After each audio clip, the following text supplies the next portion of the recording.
श्रीयुत मुकुंद कुलकर्णीजी, उपस्थित अन्य मान्यवर आणि मित्र, लोकसभेच्या निवडणुकीनंतर देशात नवीन सरकार स्थापन झालं. माननीय नरेंद्र मोदी यांच्या नेतृत्वाखाली आणि या नवी सरकारने देशाच्या 2024 आणि 25 वर्षाचा अर्थसंकल्प भारताला जगातील तिसऱ्या क्रमांकाची अर्थव्यवस्था बनवण्यासाठी ठोस पावले उचलण्यासाठी त्यांनी हा अर्थसंकल्प 48,21,000 कोटी रुपयाचा लोकसभेत सादर केला. हा अर्थसंकल्प मागील वर्षापेक्षा 3 लाख कोटींनी जास्त आहे. अर्थसंकल्पातील तरतुदी युवक, शेतकरी, गरीब आणि महिलांच्या प्रगतीसाठी मोठी संधी उपलब्ध करून देणाऱ्या आहेत. 24-25च्या अर्थसंकल्पात तरतुदीमुळे मोठ्या प्रमाणावर रोजगार निर्मिती होणार असून देशातील युवा वर्गाला दिलासा मिळेल. MSME क्षेत्रासाठी केलेल्या तरतुदींचाही हातभार रोजगार निर्मितीला लागेल. मुद्रा योजनेतील सुधारणेमधून उद्योजकतेला फायदा होईल. या अर्थसंकल्पातील तरतुदीमुळे गुंतवणूक, विशेषतः थेट परदेशी गुंतवणुकीचा ओघ वाढेल. कृषी क्षेत्रातील केलेल्या तरतुदीमुळे बळीराजाला लाभ होण्याबरोबरच शेतीमध्ये मूलभूत सुधारणा वेगाने होतील. आयकरातील सुधारणामुळे मध्यम वर्गाला दिलासा मिळेल. हा अर्थसंकल्पाचं स्वागत देशभर सर्व क्षेत्रातील लोकांनी केलेलं आहे. सर्वसामान्यांसाठी आणि भारत देश जगाच्या अर्थव्यवस्थेमध्ये तिसऱ्या क्रमांकावर एक विकसित देश म्हणून यावा यासाठी उपयुक्त असा हा अर्थसंकल्प आहे आणि म्हणून या अर्थसंकल्पाचं सर्वत्र स्वागत झालेलं आहे.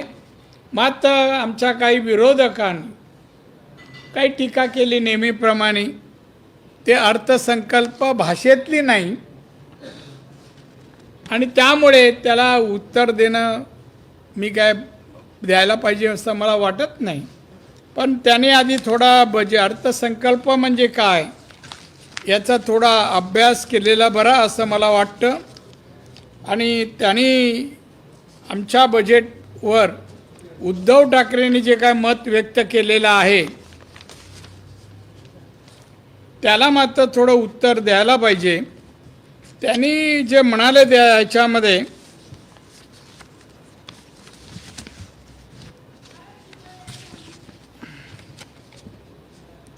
मोदींनी नावडता महाराष्ट्र योजना सुरू केली आहे. उद्धव ठाकरे महाराष्ट्र ओरबडता, मुंबईची लूट करता आणि अर्थसंकल्पातही महाराष्ट्राची निराशा करता. महाराष्ट्राचे आणखी किती अन्याय सहन करायचा. दिल्लीचे बूट चाटणारे घटनाबाह्य सरकार असेपर्यंत महाराष्ट्रावर अन्याय सुरू राहणार. आता उद्धव ठाकरेंकडे या अभिप्रायाशिवाय दुसरं काही अपेक्षा करणं चुकीचं आहे. एकतर त्यांचा स्वतःचा अभ्यास अर्थसंकल्पावर नाही हे त्यांनी स्वतःच एका माननीय निर्मला सीतारामन यांच्या सभेमध्ये त्यांनी स्वतःच सांगितलं का मला अर्थसंकल्पातला काय कळत नाही. मग या प्रतिकेला काय अर्थ नाही. न कळत बजेट न कळता अशा रीतीने मत मांडणं ते चुकीचं आहे. आणि ते पण किती अन्याय सहन करायचा. दिल्लीचे बूट चाटणारे घटनाबाह्य सरकार असेपर्यंत महाराष्ट्रावर अन्याय सुरूच राहणार. हे कोणाला हे अपण्यात करता कोणाला म्हणाले. त्यांना चांगल्या भाषेत उद्धव ठाकरेंना बोलता येत नाही. बजेटवर सोडा चांगल्या भाषेत. अपशब्द बोलणं, शिव्या देणं या पलीकडे नाही. त्यांच्या 2 वर्षाच्या राजवाडीतील बजेट माझ्याकडे आहे, माझ्याजवळ आहे, काय दिवे लावले ते. हा बजेटमध्ये तुम्हाला मी सांगतो राज्याचा, त्यांनी महसुली जमा 2021-22ला 2,69,000 आहे, 21-22ला 3,68,000 आहे, सुधारित 3,62 आहे. आता तुम्ही सांगा मला, आता 4.5 लाखाचा जवळपास महाराष्ट्राचा बजेट आहे.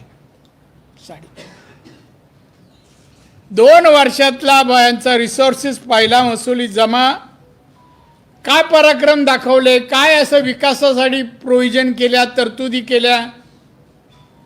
आता खरं म्हणजे मी पण या विषयावर बोलून चुकीचं आहे, कारण त्यांनी सांगितलं मला बजेटला कळतच नाही.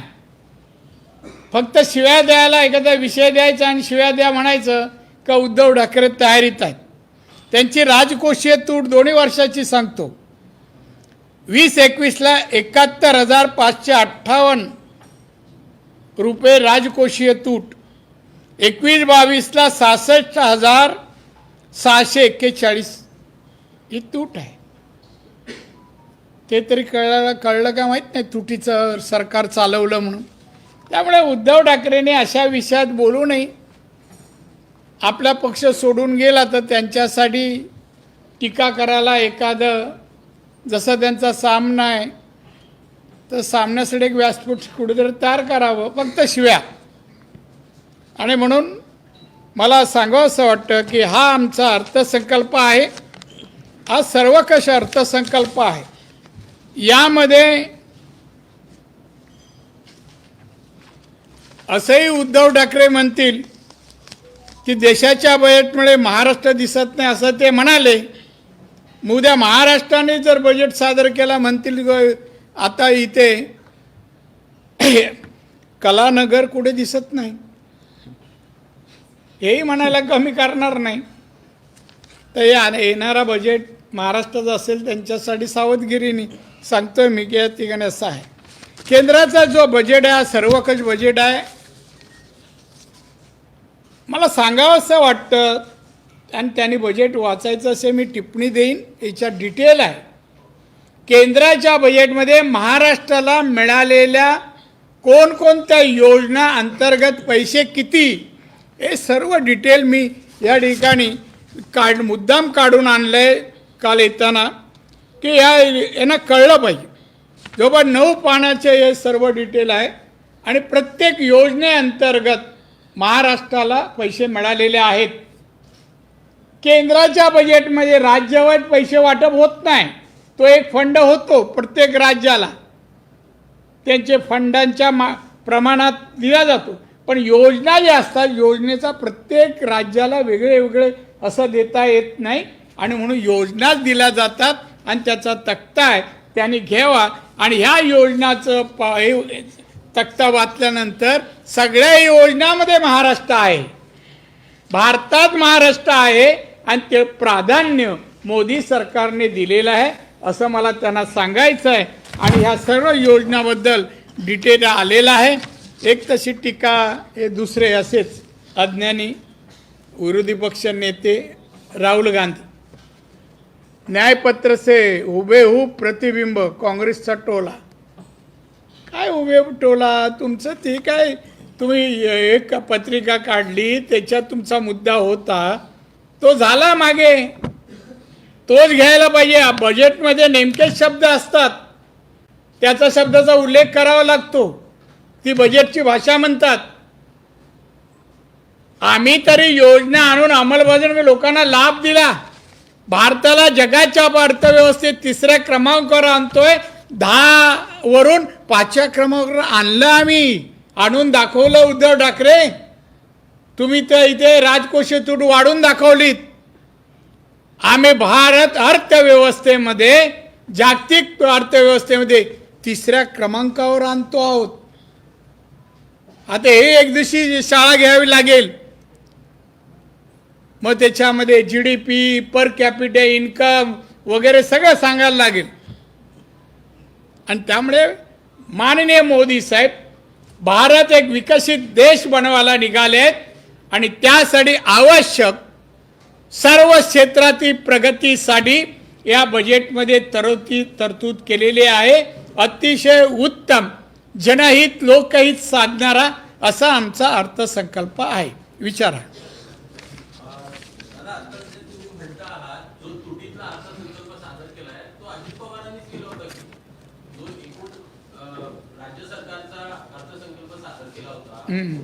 अजित पवारांनी केलेला होता आणि आता महायुतीमध्ये देखील अजित पवारच अहो, अजित पवार तेच आहेत.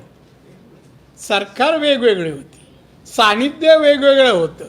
सानिध्यावरून पण परिणाम होतो ना रकमेवर, तसा झालाय. दुसरं म्हणजे मुंबई गोवा महामार्गासंदर्भात अनेक प्रश्न जे आहेत ते उपस्थित होताना दिसत आहेत. पुन्हा एकदा नवीन डेडलाईन आलेली आहे त्या संदर्भात कशा प्रकारे बघता आहात? बघताना जे टेंडर ज्यांना मिळाले आणि सोडून गेलेले आहेत त्याच्यावर कारवाई व्हावी. लगेच नवीन टेंडर करून कामाला सुरू कमीत कमी दिवसात महिन्यात तो रस्ता हायवे पूर्ण व्हावा. हा माझं मी त्यांना पत्रही दिलं आहे. मी पाठपुरावा करतोय. सर, ज्या उद्धव ठाकरेंवर तुम्ही टीका केली आहे त्या उद्धव ठाकरेंचा उद्या वाढदिवस आहे, त्यांना काही तुम्ही त्यांना उद्याच्या वाढदिवसानिमित्त दीर्घ आयुष्य आणि उत्तम आरोग्य आणि त्यांच्या अपेक्षा पूर्ण हो या शुभेच्छा. चांगलं बोला यासाठी पण शुभेच्छा. त्यांचे बॅनर लागले शिवसेना परिसरामध्ये भावी मुख्यमंत्री म्हणून उद्धव ठाकरेंचे बॅनर आज लागलेले आहेत. भावीला काय अर्थ नसतो, कायम भावीच राहतो माणूस. ते भावीला काय नाही, आता ते विसरा म्हणा भावी. त्यांचं सरकार येऊ शकत नाही आणि उद्धव ठाकरेचं काय अस्तित्व आता वाढणार नाही. पोटी लागली आहे. सर, एक बजेटबद्दल तुम्ही विषय मांडलात. बजेटबद्दल विरोधी पक्ष असं म्हणत आहे की राज्यातले जे 3 प्रमुख नेते आहेत त्यांचं दिल्लीमध्ये काही चालत नाही, त्यामुळे महाराष्ट्राच्या वाट्याला काही आलं नाही. त्यांचं अज्ञान आहे. केंद्राचा बजेट कसा बनतो, पैसे कसे वाटले जातात, प्राधान्य कसं दिलं जातं. आम्हाला काय 3ऱ्या क्रमांकावर यायचं आहे. आमचा GDP वाढवायचा आहे. आम्हाला जपान जर्मनीच्या वर जायचं आहे. आणि मग वाढणार कसं, तर मग इंडस्ट्रीला प्रोत्साहन दिलं पाहिजे, तरुणांना प्रोत्साहन द्यावं इंडस्ट्रीमधून. आणि म्हणून जास्त तरतुदी त्या क्षेत्रात आहे. उद्योगधंदे वाढावे, रोजगार तयार व्हावेत यासाठी आहे. या तिघांनी कधी यावं माझी बैठक करून बोलायला तयार आहे. दिशा सालियन प्रकरणात तुम्ही अनेकदा आरोप केले, मात्र आता अनिल देशमुख आणि श्याम मानव यांची वक्तव्य आलेली आहेत. दिशा सालियन प्रकरणात अनिल देशमुखांवर कुठेतरी दबाव टाकण्यात आला होता, ते पोलिसांवर आरोप केले. आता कोर्टात केस असताना आपण बोलू नये असं मला म्हणजे कायदेशीर हे आहे. आता अनिल देशमुख आरोपी होते, केस चालू आहे. आरोपीचं कितपत प्रेस कॉन्फरन्स विषय घ्यावा हाही माझ्यासमोर प्रश्न आहे. न घेतलेला बरा. No comments. राज ठाकरेंनी काल मेळावा घेतला आणि त्या मेळाव्यामध्ये स्वबळाची भाषा केलेली आहे. किती मतांचं फाटाफूट होऊ शकते, कारण का लोकसभेला त्यांनी आपल्या इथे सभा देखील घेतली. तुम्ही राज ठाकरेंचं प्रेस आणि त्यांनी स्वबळाचं जो का निर्णय सांगितला मी पहिल्यांदाच ऐकतो आहे. पण राज ठाकरे यांनी स्वबळाचा निर्णय घेतला असे स्वागतार्ह आहे. आता 288मध्ये ते किती लढवतात तो त्यांचा प्रश्न आहे आणि त्यालाही माझ्या शुभेच्छा आहे. राज ठाकरे म्हटले की 250 ते 250 जागा लढण्याची तयारी करायची आहे. मी म्हणालो ना किती केलं तरी शुभेच्छा आहे ना. पण लोकसभेमध्ये तुम्हाला त्यांचा पाठिंबा त्यांनी दिलेला होता, विधानसभेमध्ये तुमच्या विरोधात उभे राहिल्यामुळे फटका बसेल वाटतं महायुतीला या जागांचा. राणे आडनावाला फटका बसत नाही, तो दुसऱ्याला बसवतो. महायुतीमध्ये ते येऊ शकतात का? माहिती हे क्वेश्चन मार्क असं करू नका हो. असेल नसेल काय आपण कशाला अंदाज करायचे. राज ठाकरेंशी आहेत, आपले चांगले संबंध राज ठाकरेंशी आहेत. आणि म्हणून तर मी काही न विचार करत असं केलं ना. प्रस्ताव देणार का पक्षाकडे? हा आगामी काळात आपण युतीचा काही पक्षाकडून प्रस्ताव देणार का? गोष्टीसाठी नाही, ते आमचे वरिष्ठ विचार करतील. दादा आपण जर बघितलं असेल तर मागील 2 दिवसापासून देवेंद्र फडणवीसांना टार्गेट केलं जातं. एकीकडे मनोज जरांगे करतायत, दुसरीकडे अनिल देशमुख टार्गेट करतायत, तिसरीकडे श्याम मानव. नाही, हे दोघांची नावं तुम्ही घेतली ना, तर त्यांचा बोलवता धनी दुसरा आहे. ते दोघांची एवढी कुवत नाही बी जे पीच्या कुठल्याही नेत्याला टार्गेट करण्याची, आणि त्यांचा बोलवता धनी दुसरा आहे. आणि आमच्या देवेंद्र फडणवीसांच्या मागे भाजप पूर्णपणे आहे. आम्ही आहोत ना, असं काही एकाकी नाही आहेत देवेंद्र फडणवीस.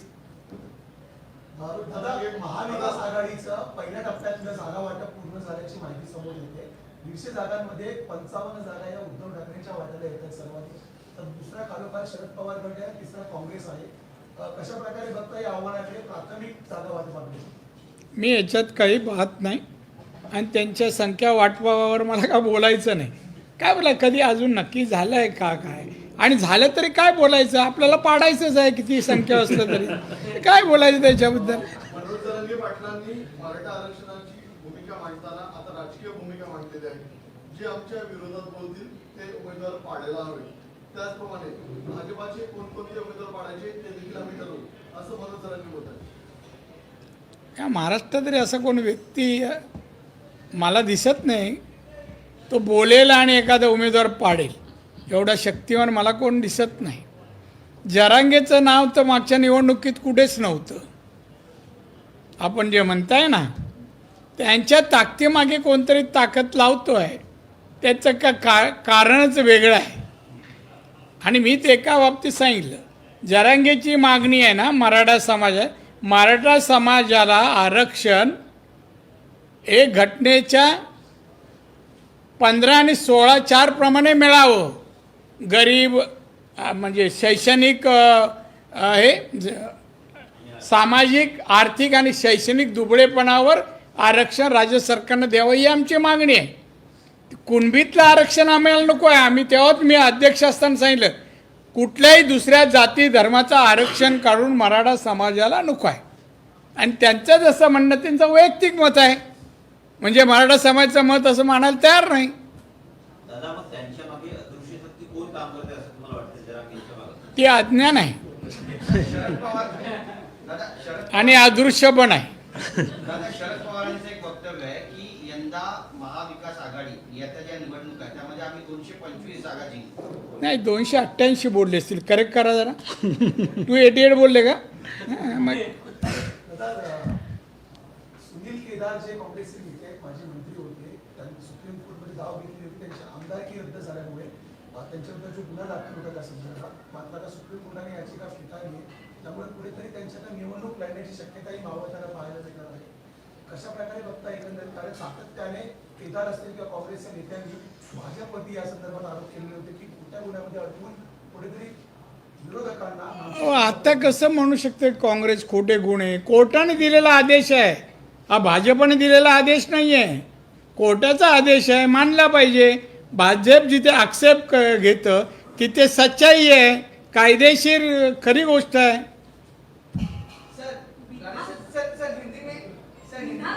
एक मिनिट मराठी मला आता कोणी सांगितलं सिंधुदुर्ग सोडून बाकीच्याने प्रश्न विचारावे असं मला सांगण्यात आलं. बोल. विधानसभेतली परिस्थिती सुधारण्यासाठी महायुतीने काय करायला हवं असं आपल्याला एक ज्येष्ठ नेत्याकडून वाटतं? नाही, जे करायला पाहिजे येणारी निवडणूक जिंकण्यासाठी त्याला तयारीला लागलो आहे. कालच माननीय PM साहेबांची महाराष्ट्राच्या निवडणुकीबद्दल बैठक झाली, मार्गदर्शन केलेलं आहे. त्यानुसार आम्ही आमचं कामकाज सुरू केलेलं आहे. फक्त आता ऑफ द रेकॉर्ड आहे, काही दिवसांनी आम्ही उघड करू. आता आपले भाजपचे मंत्री आहेत चंद्रकांत पाटील, त्यांनी जे शुभेच्छांचे वाढदिवस लागले उद्धव ठाकरेंच्या भावी मुख्यमंत्रींच्या, ते म्हटले की मला त्यांना भेटून शुभेच्छा द्यायला आवडतील. तुमचं सुद्धा काही असं मत आहे का?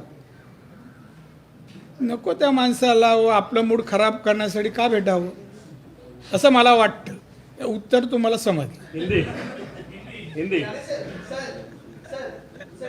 दो सवाल है. पहला सवाल ये है सर, कल राज ठाकरे ने ऐलान किया कि वो विधानसभा चुनाव में 200 से 200-250 सीट जीतेंगे और लड़ने वाले हैं.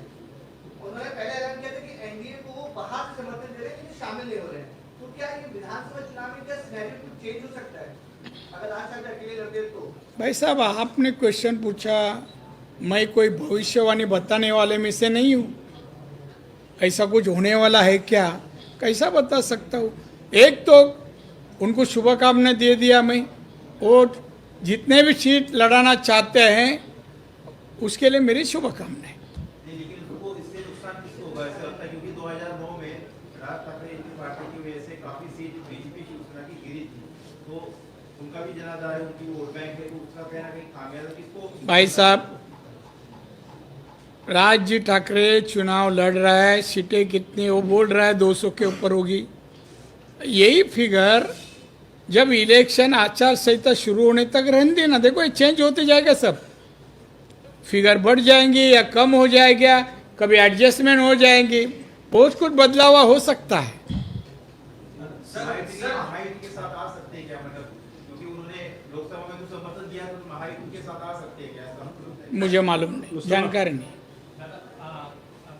लाडली बहन योजना महाराष्ट्र शासन ने लागू की है, एक तरह से लोन भी महाराष्ट्र शासन पर है, उसके बाद ये स्कीम लाई गई है, तो इस स्कीम को आप कैसे देखते हैं, कैसे लाभार्थी? सरकार, हमारे सरकार ने ये योजना शुरू की है तो हम अच्छा ही बोलेंगे। और बहन है तो अलग प्यार होता है, तो उसके कोई भी 4 पैसे मिलते हैं तो हम अच्छा ही कहूँगा ना, स्कीम अच्छी है। नहीं तो घर में जाएगा तो नाराजी बताएंगे, और हमारे को पैसा मिल नाराजी क्यों? ऐसा नहीं होना चाहिए करके, ठीक है, जो मिलता है, जो स्कीम है अच्छी है। सर आपसे आता 105 झाले आणि भविष्यामध्ये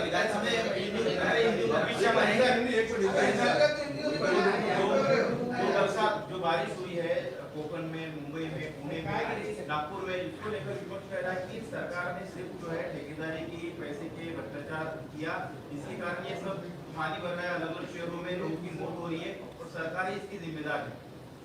देखिए, विपक्ष के लोगों को ना, महाराष्ट्र में बारिश हर साल कितना गिरता है उसका कोई स्टडी नहीं है, जानकारी नहीं है। हर साल जुलाई अगस्त में ऐसे भारी बारिश होती है 5 साढ़े 5 मिलीलीटर बारिश महाराष्ट्र में गिरता ही है हर साल। कभी कंटिन्यू 2 दिन गिरने से ज़्यादा तकलीफ हो गई। और ये तो तकलीफ निर्माण करने वाले ये जो हमारे विपक्ष है ना, वही करते। उनको कुछ क्रिटिसाइज करने के लिए वजह चाहिए, वजह, दूसरा कुछ नहीं। महाराष्ट्र के जो लड़का बहन और जो लड़की बहन है उसके लिए पैसा है, लेकिन सड़कों के गड्ढों के लिए पैसा नहीं है, इसके लिए वो नाराज है। काय के लिए पैसा नहीं है? लड़की योजना और लड़की बहन योजना और लड़का बहन योजना के लिए सरकार का पैसा है, लेकिन जो खड्डे हैं उसके लिए पैसा नहीं है। नहीं, पैसा है, हमारे पास है। और विपक्ष के लिए भी कुछ सेशन होगा, उसके लिए भी पैसा है और रिजर्व है। सर महाराष्ट्र के अनियन बेल्ट में प्रश्न जहाँ पे संपले तो महायुति को भारी नुकसान हुआ हाँ? है, महाराष्ट्र का जो अनियन बेल्ट है, कांदा जो प्रोडक्शन उत्तर महाराष्ट्र में, वहाँ पे लोकसभा में महायुति को भारी नुकसान हुआ था क्योंकि एक्सपोर्ट के ऊपर कोई डिसीजन नहीं लिया गया था। अभी फिलहाल के बजट में भी कुछ खास वहाँ पे योजना नहीं लगाई। अरे वो योजना क्या, बजट का और उसका क्या सवाल है? अभी वो उसके लिए कानून एक्सपोर्ट का जो प्रमाण है उसके लिए जब भी निर्णय लिया इलेक्शन के वक्त टैक्स के बारे में, तो अभी भी लेंगे। उसके क्या बजट का और उसका कोई ताल्लुकात नहीं।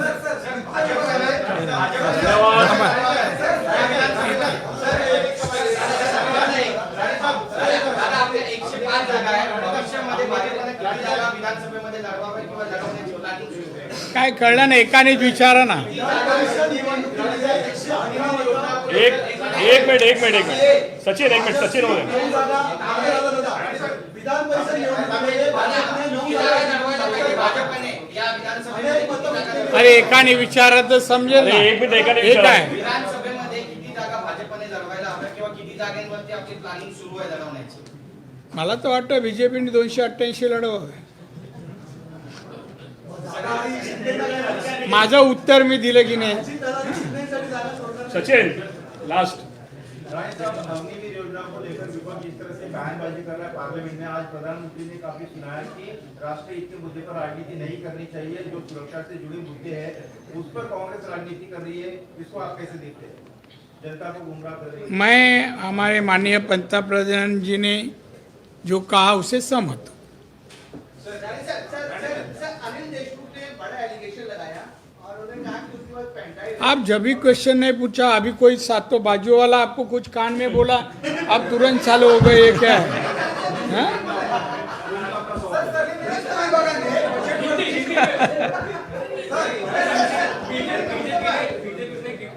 बीजेपी ने इस चुनाव में स्टेट के कितनी जगह लड़ना चाहिए आपके? भाई साहब अभी तय नहीं हो गया है, तीनों पार्टी का जब तय होगा ना उसके बाद नहीं, मैं नहीं बताऊंगा। अल्लाह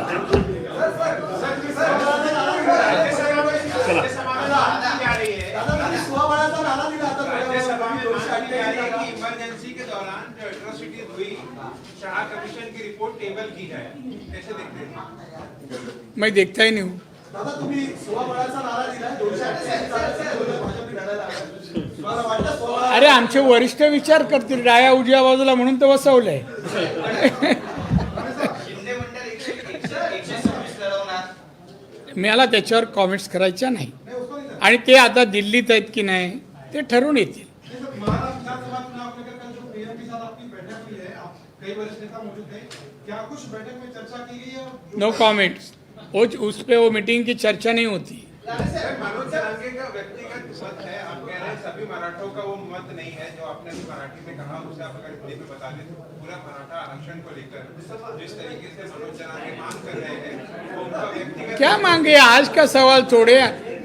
हम आरक्षण मांग रहे हैं मराठा समाज, जो हमारे मराठा समाज फाइनेंशियली जो ये वीक है एजुकेशनली और समाज, तो उनके लिए आरक्षण देना चाहिए. उसके लिए कमेटी अपॉइंट हुई थी, उन्हें रिपोर्ट दिया था 34% मराठा समाज है तो 16% आरक्षण मिलना चाहिए, ऐसा रिपोर्ट कहा था. और जब ये भी कहा था कि हमें किसी दूसरे जात से धर्म से वो आरक्षण निकाल के मराठा समाज को नहीं चाहिए.